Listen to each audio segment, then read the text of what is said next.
औज़ुबिल्लाहिमिनश्शैतानिर्रजीम बिस्मिल्लाहिर्रहमानिर्रहीम। मुल्क 20 जून दर्जे 8वें साल 2020। मौजू है हमारा जो हमने कल नज़म पढ़ा यानी खाके वतन, जो हमारे दरसी किताब का 10वां लेसन है। उसी नज़म के हमने सवाल और जवाब लिखे हैं जिनका आसान जुमलों में हमने इस्तेमाल किया है।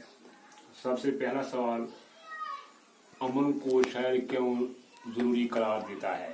यानी जो शायर है जान निसार अख्तर, इसने अमन को क्यों ज़रूरी करार दिया है। सबसे पहले हम बताएं कि अमन किसको कहते हैं। अमन सुकून को कहते हैं। जिस मुल्क में अमन हो यानी कोई थ्रेट नहीं हो उसे अमन कहते हैं।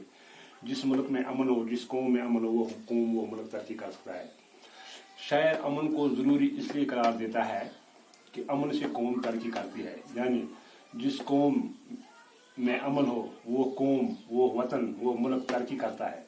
अमन की बदौलत ही मुल्क की दौलत, यानी जिस मुल्क में अमन हो उसी मुल्क में उसकी दौलत होती है।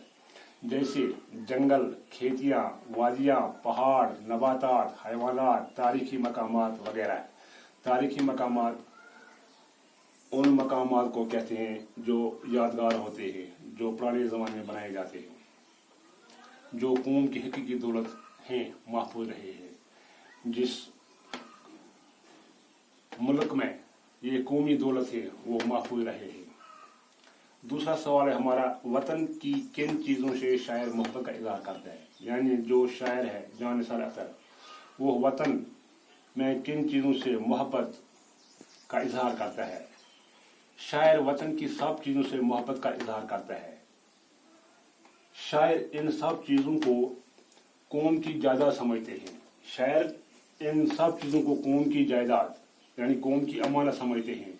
यहाँ की ज़मीन, यहाँ के बागात, खेतियाँ, यहाँ के पहाड़, झीलें, जंगल, चरंद व परिंद वगैरह, ये सारी चीज़ें कौमी अमानत हैं जिनसे शायर अपनी मोहब्बत का इज़हार करता है। तीसरा सवाल है हमारा, शायर को कौन कौन से त्यौहार पसंद हैं जिनके सदा मनाए जाने की वो दुआ मांगता है। बच्चों, आपने कल पढ़ा है कि शायर किन दो त्योहारों को ज़्यादा पसंद करते हैं। शायर को सब त्यौहार आम तौर पर, यानी जो शायर है उसको सब त्यौहार पसंद है, लेकिन उसने दो त्योहारों पर ज़्यादा प्रेफरेंस दी है। ईद और दिवाली खास तौर पर पसंद है जिन्हें वो हमेशा मनाए जाने की दुआ मांगता है। यानी वो अल्लाह ताला से दुआ करता है कि जो त्यौहार है ईद और दिवाली, ऐ खुदा इन त्योहारों को हमें आपस में मेल जुल रहने की दुआ मांगता है। सकरी के महल, ताज और अजंता की क्या अहमियत है। जवाब है इसका, चूंकि सकरी के महल, ताज और अजंता मुल्क के कदीम आसारों में शुमार होते हैं। सकरी के महल और ताज ये हमारे, और अजंता ये हमारे मुल्क के कदीम आसारों में शुमार होते हैं। ये हमारे मुल्क के कदीम आसार होते हैं जिनकी अहमियत बहुत ज़्यादा है, जो यहाँ की पुरानी तहजीब की याद दिलाते हैं। इन चीज़ों को देखकर यहाँ की पुरानी तहजीब, पुरानी तमद्दुन याद आते हैं, इसलिए इनकी काफ़ी अहमियत होती है। यही वजह है कि इन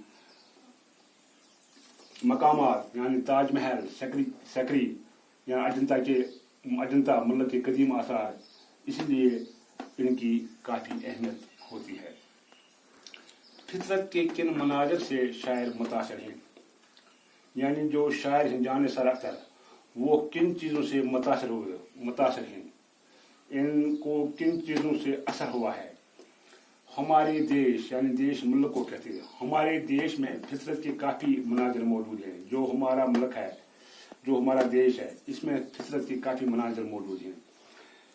कौन कौन से मनाजिर, जिनमें गन्ने बरगद, कदीम इमारात, हिमालय, शीशनाग, चिनार के बागात, मुगल बागात किसको कहते हैं, जो मुगलों ने अंग्रेज के हुक्म में जो यहाँ मुगल बादशाह आए हैं उन्होंने यहाँ मुगल बागात बनाए जिनको हम मुगल गार्डन भी कहते हैं।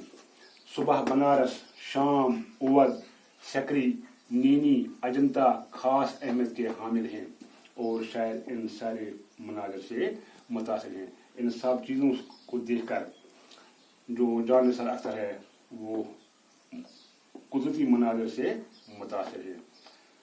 یہ ہے ہمارے اس لیسن کے سوالات جوابات جو ہم نے آسان جملوں میں بنایا ہے۔ اگر زندگی ہو تو صبح اس سے آگے اور سوالات کریں گے۔ باقی وسلم، ٹیچر غلام احمد شیخ، BHS کنن۔